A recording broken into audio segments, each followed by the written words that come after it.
Since its 1995 release on the original Game Boy, Pokémon has been a staple of entertainment throughout the world. Playing through each new entry, collecting the cards, watching the anime, reading the manga, there's countless ways to enjoy the franchise.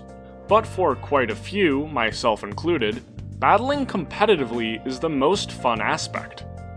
Founded in 2004, but having its roots in competitive communities that date back to the late 90s, Smogon has grown into the default for many when it comes to discussing competitive Pokémon. Their forums vast, their chat rooms always filled, and with a constant stream of tournaments to participate in, you'll never have an issue finding an opponent on their battle simulator Pokémon Showdown.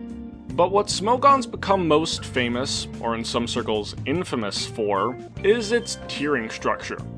For the people that come to my channel for fighting games, which I'm going to assume is all of you, this probably makes no sense. In fighting games, unless something is so drastically broken to the point of a ban, which in itself is incredibly rare, tier lists don't constrain the user experience. You're allowed to use Chun and Yun just as much as you're allowed to use Sean and 12. The thing about Smogon and Pokémon Showdown, however, is that tier lists determine where you're allowed to use a Pokémon. The standard format is OU, standing for Overused, where you'll find the most play. Above it is Ubers, which originally started as a banned list before becoming its own tier once people started playing it as one.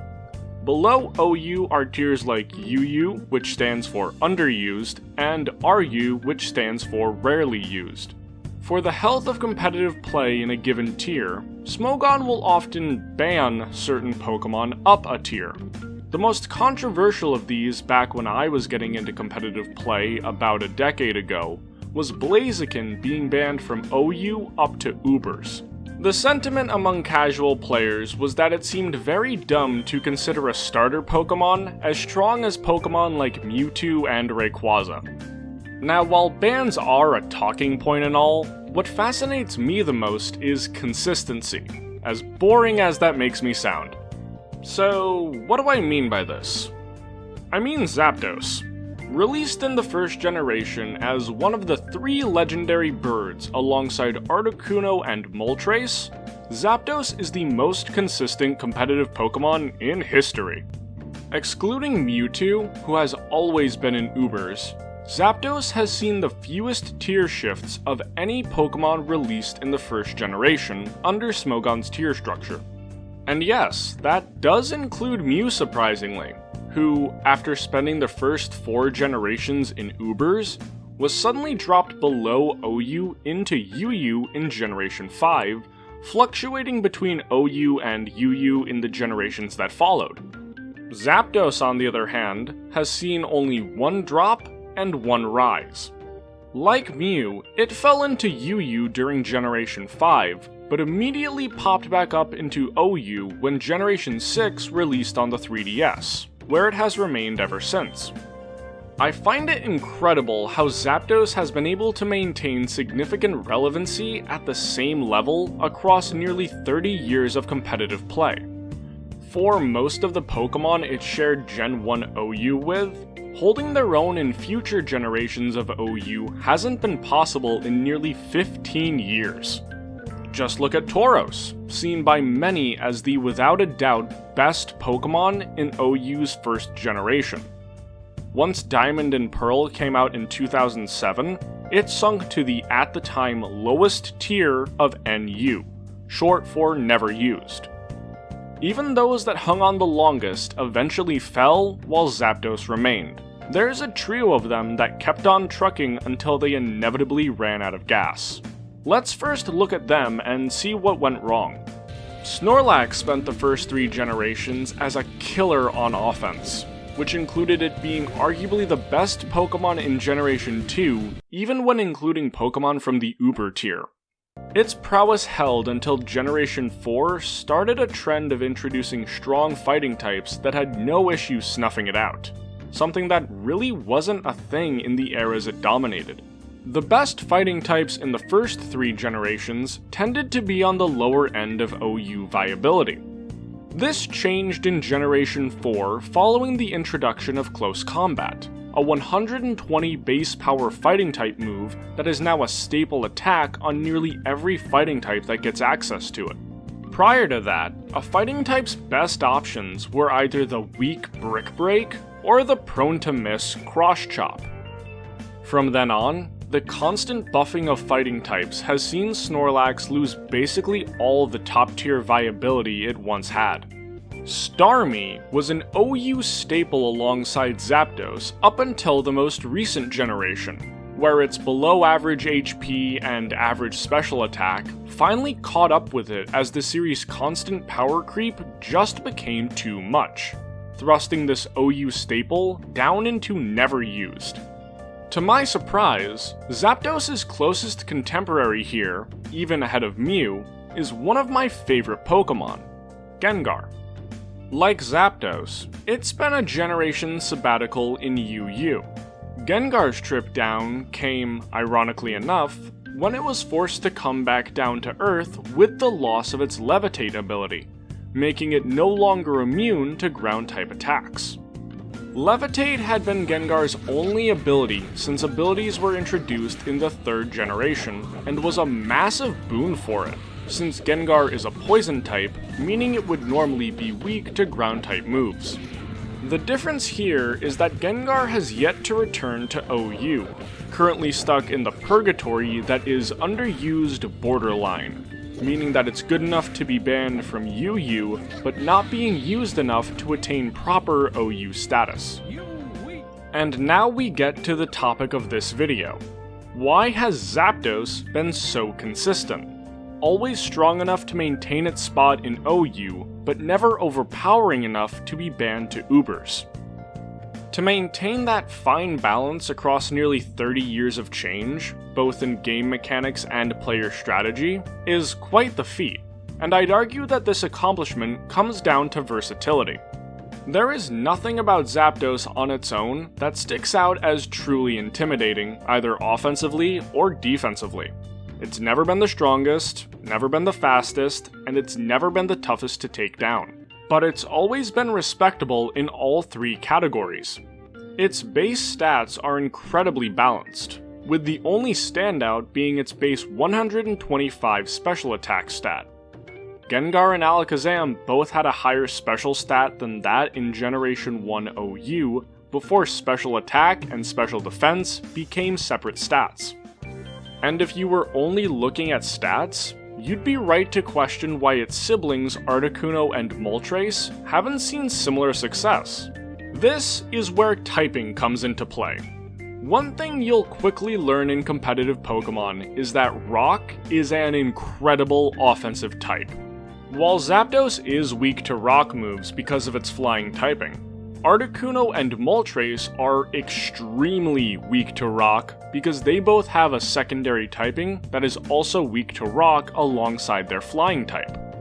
This means that while Zapdos will be taking double damage from Rock-type attacks, Articuno and Moltres will be taking quadruple damage from those same attacks. This was made worse in Generation 4 onward with the introduction of Stealth Rocks, an entry hazard that damages a Pokemon relative to how weak it is to Rock-type attacks. If Zapdos switches into Stealth Rocks, it loses a quarter of its health, a pretty manageable amount. When the other 2 switch in on Rocks, they lose half their health. Stealth Rocks affected a decent bunch of Pokemon in the generation switch, and was a big reason Charizard stopped seeing usage in competitive singles during the 4th and 5th generations, only coming back to prominence once it got 2 Mega Evolutions in Generation 6. Zapdos' typing is pretty incredible. Electric has never been the best offensive typing, but it's always been really good. Thunderbolt, while a staple of the anime with Ash and Pikachu, is just as much a staple of competitive play. While Zapdos often does carry another attack or 2, those tend to be team dependent. Once Generation 4 came along and gave it access to Heat Wave, fully offensive Zapdos sets were able to be taken further as Heat Wave allowed it to one-shot Scissor, who ended the 4th generation as the most used Pokemon in OU. Zapdos' strong special attack stat has also let it run Hidden Power to great effect, a move that can be any type depending on your Pokemon's IVs, their statistical genetics to keep it simple. Zapdos would normally run either Hidden Power Ice for a variety of dragons, or Hidden Power Grass for things like Swampert and Gastrodon, in each case to attack a 4x weakness. So, offensively, it's a threat you need to respect. It won't take you out on its own, but don't overlook the chunks of health it'll be zapping off. Defensively, it's a similar situation. While electric types are normally weak to ground type attacks, including the best offensive move in almost every generation, Earthquake, Zapdos' flying type makes it immune to those attacks. This lets it act as a safe defensive pivot, if only in those prediction situations. But its defensive capabilities go far beyond that. Its electric typing gives it access to one of the best support moves in the game, Thunder Wave, a high accuracy move that paralyzes the opponent, significantly lowering their speed and creating a 1 in 4 chance that they won't be able to move on a given turn. Yet it's not as common on Zapdos as you might think.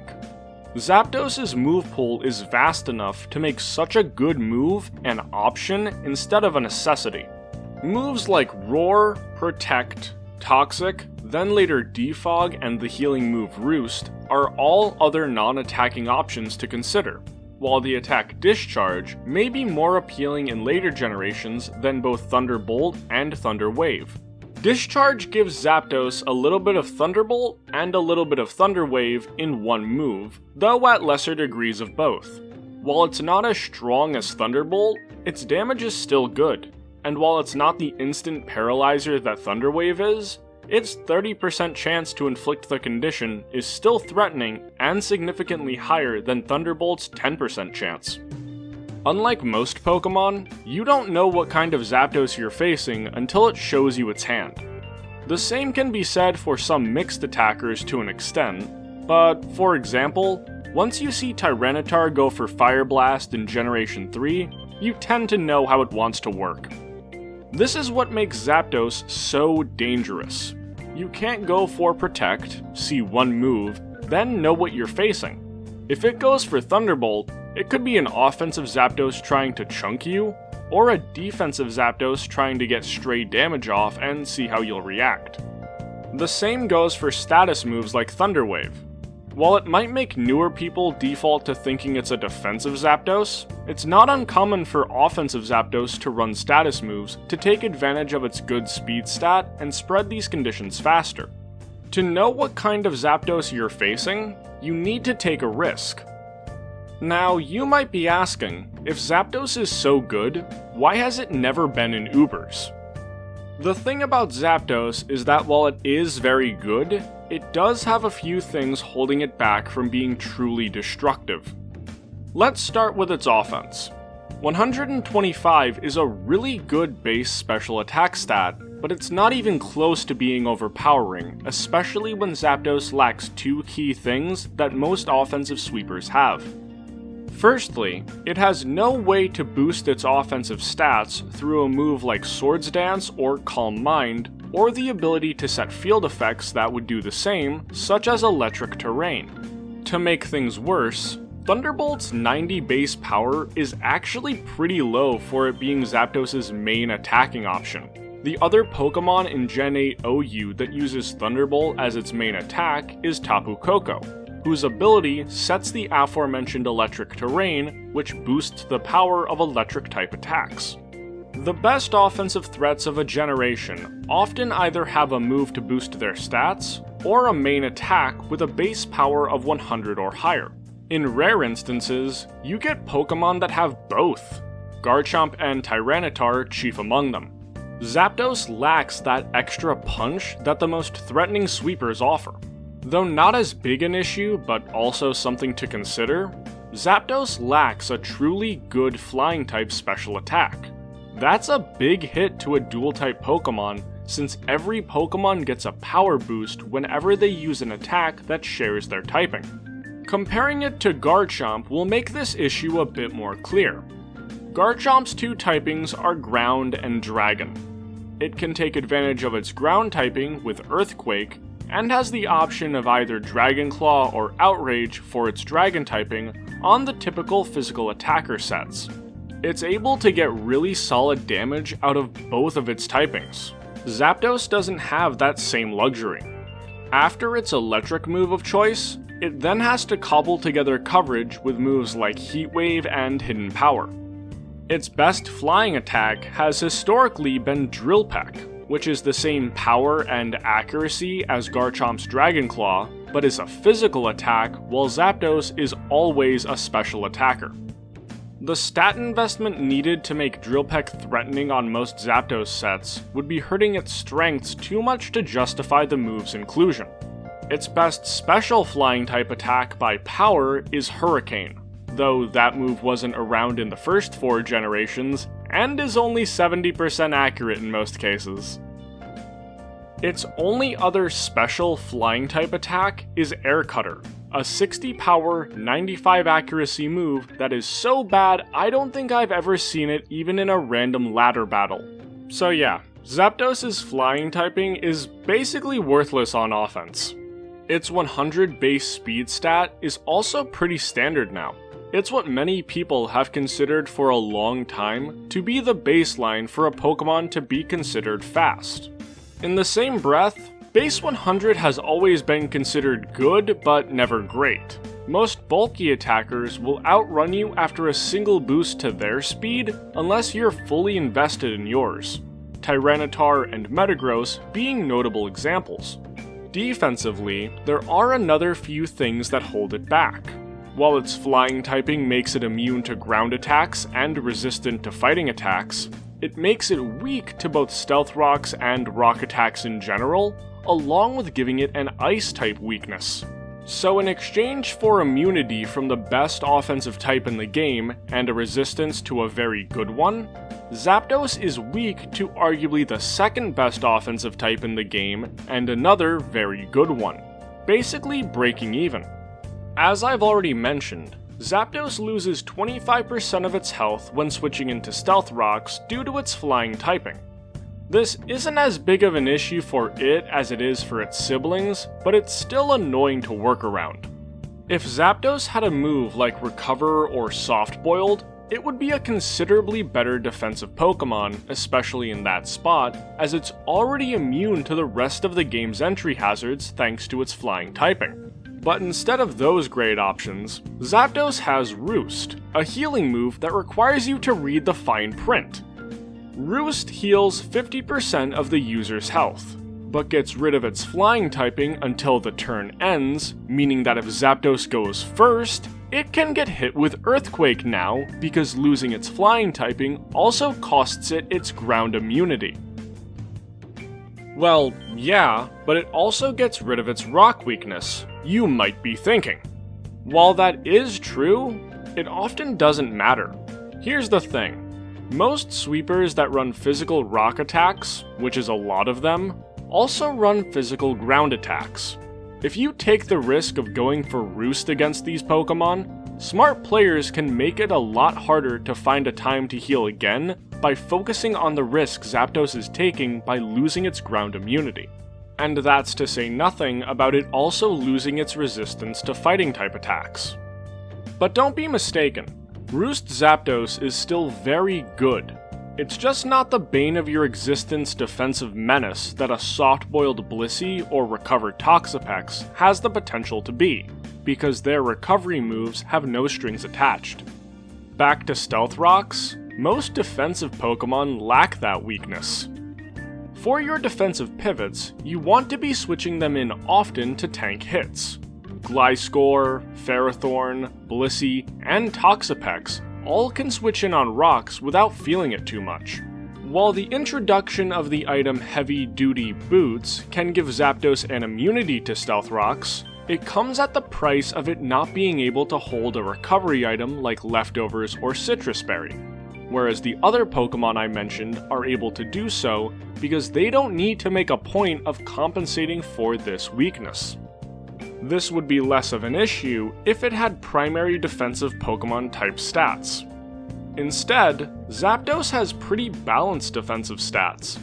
None of its HP, physical defense, or special defense surpass base 90, an extremely rare trait for a Pokemon that can play a significant defensive role. Another example of this is Landorus Therian, but with Lando T, its ability Intimidate lowers the physical attack of the Pokemon it's facing when it switches in, basically giving it a higher physical defense stat than its base 90 would imply. Lastly, Zapdos lacks the capability to set entry hazards, unlike almost every other notable defensive Pokemon since Stealth Rocks was introduced in the 4th generation. What I've realized from looking into this is that Zapdos is the ultimate example of a team player in Pokemon. It's not the kind of Pokemon you'd build an entire team around, but Zapdos functions exceptionally well as the connective tissue on just about any style of team you could think of. Its offensive sets are still bulky enough to take a hit, while its defensive sets still pack enough of a punch to not be brushed aside.